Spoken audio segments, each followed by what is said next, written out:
Um, as you know, it's been a very tough time for a lot of us. It's been a very tough 2 weeks leading to this time, and it has exceptionally been very tough for me because coming out from the trauma that we all went through, and after the broadcast, I felt some sense of the broadcast I'm talking about, the broadcast with the president. I felt some kind of dissolution, just like everybody else. It felt like suddenly, everybody was very tired, and rightfully so. And I felt some sense of urgency to quickly call us back, because a lot of the tweets that were coming in were about people saying they wanted to leave the country, and you know how we are, we started to make jokes about these things. I started to get really worried that, a lot of people would just make jokes out of this and all our energy would go down. So I felt the urgency to quickly remind us why we are doing what we're doing, and to let us know that we are actually winning, and that we needed to stop the leaving talks and just get back online quickly and apply more pressure. If you followed my tweets that day, which I did I think about 5 or so, you would notice this quick succession of those tweets and what I was trying to say, and what I was trying to quickly tell people. Unfortunately, one of those tweets, the one which had the "if there are people who people need to come out quickly and talk about it," rubbed some people off the wrong way.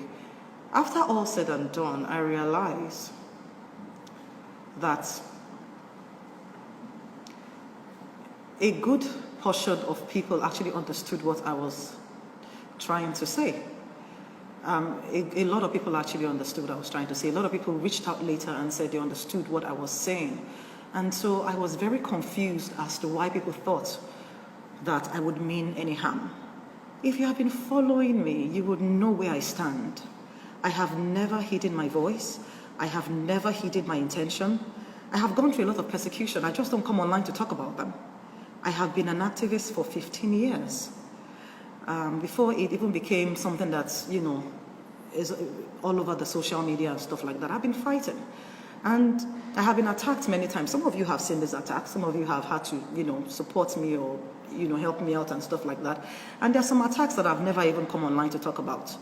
There are some that are even quite serious, international, There are many things we don't talk about. So you can understand how very hurt I was, because there's nothing as painful as if you dedicate your life to something, or a group of us, ourselves, that you now feel that you are thrown to the wolves, and you feel like the people who have always been trying to get you now have an opportunity to laugh at you. It's a very eerie feeling. It's a very painful and very alone feeling. I realize now that there were a lot of hands behind the scenes. And when you are someone that people have been trying, the opposition or the people that you fight against have been trying to get for a very long time, usually they would come at me with their own normal pages and stuff like that, and so everybody knew who they were, and people would attack them back and stuff like that.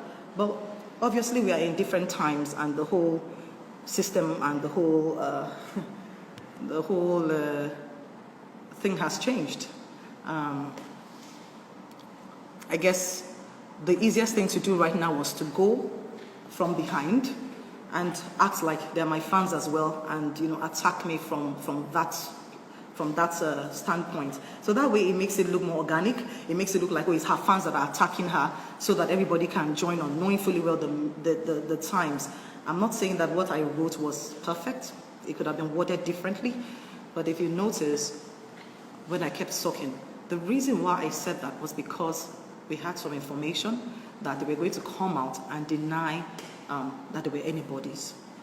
And my point, which I got to at the end of that tweet, was to say that whether they were bodies or not, whether you accept that you killed anybody or not, the fact that you went there to shoot at protesters, not just any kind of protesters. Our power was the fact that we were, what do we call it again? We were peaceful. Yes, that was it. The fact that we were peaceful. You know, and that is a big thing internationally. The fact that nobody there was throwing stones at anybody, the fact that nobody there was rioting, the fact that nobody was even fighting back, the fact that everybody was peaceful is a big deal. Under the UN Convention on Laws, of which Nigeria is a temporary member of. Nigeria is a temporary member of the Security Council of the UN. And so, coming from that, it's a big crime. It is a crime already. And that's what I was trying to quickly say, that look, they can't. So when I talked about, what was that word I used? When I talked about sensationalism, I wasn't talking about us. I wasn't talking about sensationalism from us. I was talking about them. Because if you notice, there was a lot of talk, right? There was a lot of propaganda and a lot of this did not happen, that did not happen, and you know, and all of that. It was very confusing.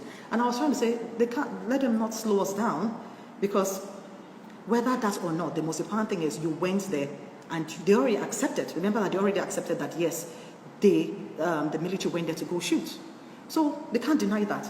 And already accepting that is a crime, a major crime. And so I was trying to quickly bring everybody back to that. So having said that, my people, this is what I had in mind. And this is what I tried to bring up. And if you go back to all the tweets that I have been tweeting before that time, you will see that this is where I have been. Now let me go and correct the notion, because I saw a lot of people saying Omotola was paid, Omotola has compromised, Omotola. I'm an orphan. I lost my father when I was 12 years old. By God's grace alone, I worked very hard to become where I am today. If you know my story, you will know that I am not somebody that compromises. I am not somebody you can lure. I am too stubborn. I'm a rebel. I am not somebody you can lure with money. I do not respect money. I do not live for money. I live for purpose. And I have never in my life been bribed by government, even in places where I could have collected and chopped mouth. I have never collected government's dime, one dime. So what exactly will I be needing that compromise for at this point in my life? Is it that at this point now God has not blessed me from nothing? What will I want to be compromised for? By who? Where? Who is that person that can bribe me? Please, please, please. It's very painful to hear those things. It's very painful. I've challenged them many times. I've challenged them. I've said, if there's anybody out there who is a government official who has ever given me anything, they should come out and say it. You knew the other time when we had a fight on Twitter where one of them came out and whatever, they said something about Jonathan, and I said, if you have ever given me anything, come out and bring out the proof. Did you see anybody come out with anything? So if I didn't then, why do you think I will now?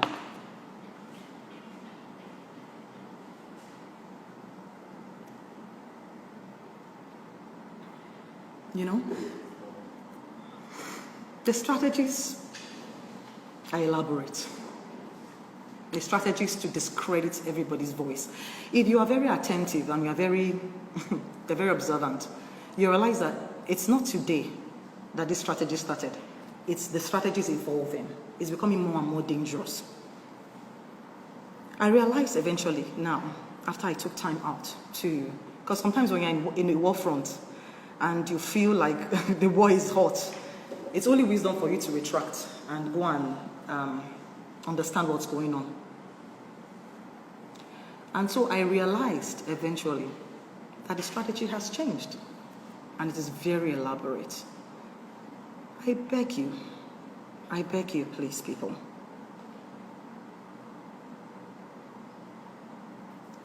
For the people that have been very consistent, we need your support, we need your help. Sometimes it feels alone doing this. It feels very dangerous, and it feels very, you feel, sometimes you ask yourself, why am I doing this? So please, and please, Omotola is not after anybody's money. I can never be compromised. Everything I do for myself, for my children, for my children's children, for this country to get better. Because who does not want to live in a sane society? If you go and check my antecedents, I didn't just start today. I mean, I posted this on my Instagram the other time, where I said, I think I posted, was the picture? I posted a picture side by side, yes, of me working with Enough is Enough 10 years ago. The picture is still there. 10 years ago. That was 2010. 2010. I mean, it's not the first time I've done that, but that was just, one of the, because they posted it, and so I had it to post. So, police brutality did not start today, and we've not been fighting it in just 2020. We started fighting it as far back as 2010. Imagine what we have been through. Imagine the attacks, and we are still fighting it today. We are still fighting it today. But more than ever, we are closer to solutions. More than ever, there is hope. More than ever, we are getting to a point where we can finally see some light. It has taken a lot of energy, a lot of people, a lot of fight, a lot of, tenacity to get to where we are. And I just want to say thank you to everybody who is adding their voice, who is not letting out, who is pushing. God bless you. Don't stop. We are closer. A lot of us are working in the background. A lot of my colleagues, or a lot of, in the NGO world and everything, working. They don't always come online to say all the things that are going on. But we're close. We're close, and a lot of things are happening. And I still want to end, because I'm not going to stay on this life for very long.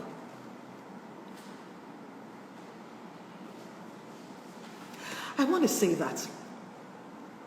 I want to talk to the government. Is it possible for you to govern the people that don't want to be governed? Is it possible for you to lead people who have decided they don't have any trust or any kind of confidence in you? Is it possible? Do you not realize that the game is up? If you have gotten away with this for many years, you can't get away with it anymore. It is time to start coming clean. It is time to start coming clean before it gets too bad. I am begging you. Now we have a panel. Please let it be true. Let us find the right answers. And if you cannot, you cannot find the right answers, get out of the way. Get out of the way. To tell the truth, it is not going to be easy. I wrote a long time ago that it's not a sprint, it's a marathon. It's a marathon. But I believe that a lot of us are not tired. And I know that we are going to get what we need to get. Because we are ready. Just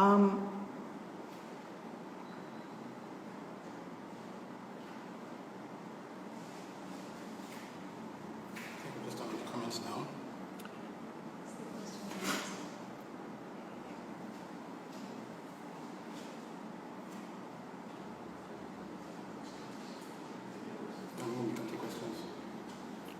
Okay, I can take questions. Okay. If you have a question, thank you. If you have a question for me, if you realize that sometimes there's so many things in my head. But, I understand the times we're in. And it's a very hard time for all of us. It's a very hard time for all of us. So, I'll take your questions and I'll answer as many people as I can. God help us.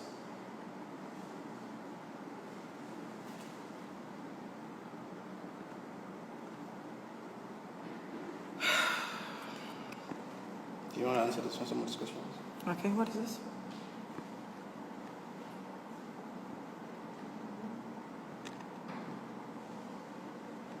This is Say what? So it says initially that you were misunderstood. I hope you're doing fine. Yes, I'm doing fine, thank you. I'm doing well. Yeah, I was totally misunderstood, but I'm glad that after the whole thing has died down, a lot of people have reached out and said, after the whole initial controversy, that they've gone back to read my tweets and that now they understand what I was trying to say. But I hold on to what I've always said, and which is we need answers. We need to know who ordered that shooting. Who ordered the shooting? Who removed the cameras? Who turned off the light? You can't wish it away. Do you want to answer this? Can you answer this question? Do you think there is hope for the ongoing investigation?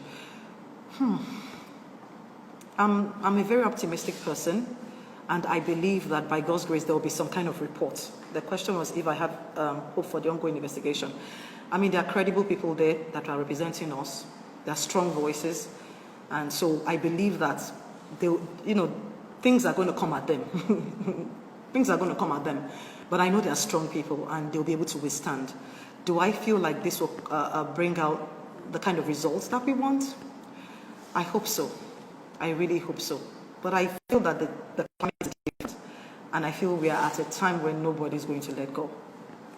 So if their plan is to sweep things under the carpet, because they've done this kind of panels before. At least I've been called to one. I think it was 2017. So if the plan is to use this one to delay people and just, I mean, I'm sure by now they know this time around it won't work. Yes, something else. If all voices are one as yours, we will get there soon. Thank you. I hope so. Amen. I have some questions on Twitter. Sorry? I have some questions on Twitter. Can you read them to me, please? The feminist coalition, how do we ensure they don't stop supporting this cause of police brutality? So I don't know the people at the feminist coalition. I don't know them personally, but I have friends who are common friends with them. Because, most of us are all in the same circle, the NGO circle and all of that. And I know they're very honorable people. I'm sure they won't stop. I mean, because what you guys don't understand is, I know that people have failed us. And I understand. I understand it. People have failed us. People that we've trusted have turned and gone into government, and then you're like, this person was a voice, and everything, and then they now use it for their own selfish game, and now they go for office and positions and all of that stuff. All I beg you is don't distrust everyone. Because what else do we have? If you distrust everyone, then what do we have? So I mean, let's try. Let's try until somebody proves beyond all this that they are thieves or this for their own interest. Let's give them some support and let us see how. Because sometimes it's discouraging when you are doing so much. And don't forget that this is a very dangerous thing that we do. And we have families. We have families. People are talking into your ear. You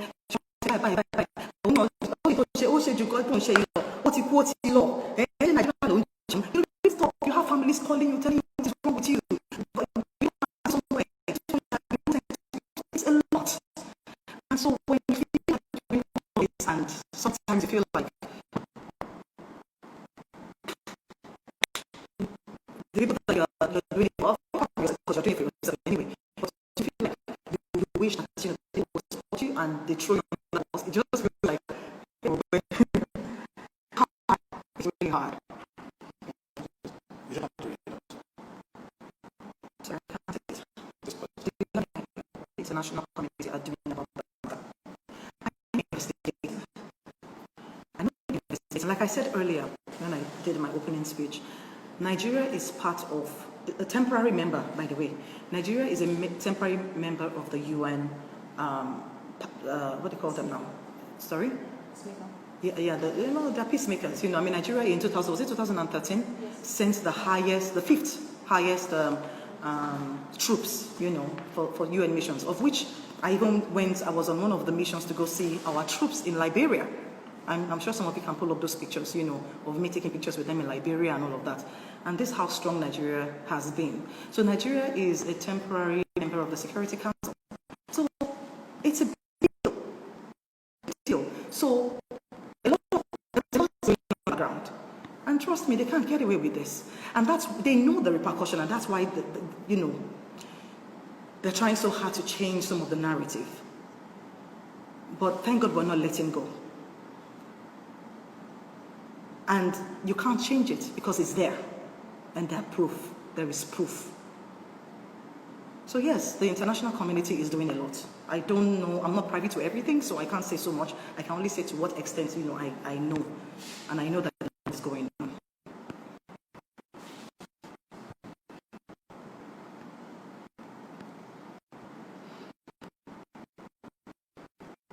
What do you think we can do to achieve our ultimate goal? Yeah, of this protest? I like what Mr. Douglas said, which is planning towards 2023. Because the truth of the matter is, in those days when there's a problem like this, the military will come in or there'll be a coup or something like that. Now, the world is frowning at that, so there can't be a coup. You cannot take out a legitimate government that was voted in, and all of that stuff. Except the protest continues and then, they're asked to step down or something. So the only way would be, I am not very sure, is to continue to make our voices heard, to make our voices loud, and begin to plan towards the next election. But a lot of people are scared to come out because people are like, if I come out, you don't trust me. So we have to find a balance. We have to find a balance and allow people, support people who are willing to come out. Guide them, but support them. I think I'm not sure it's another way to be honest. Take the pressure on and start with the organization.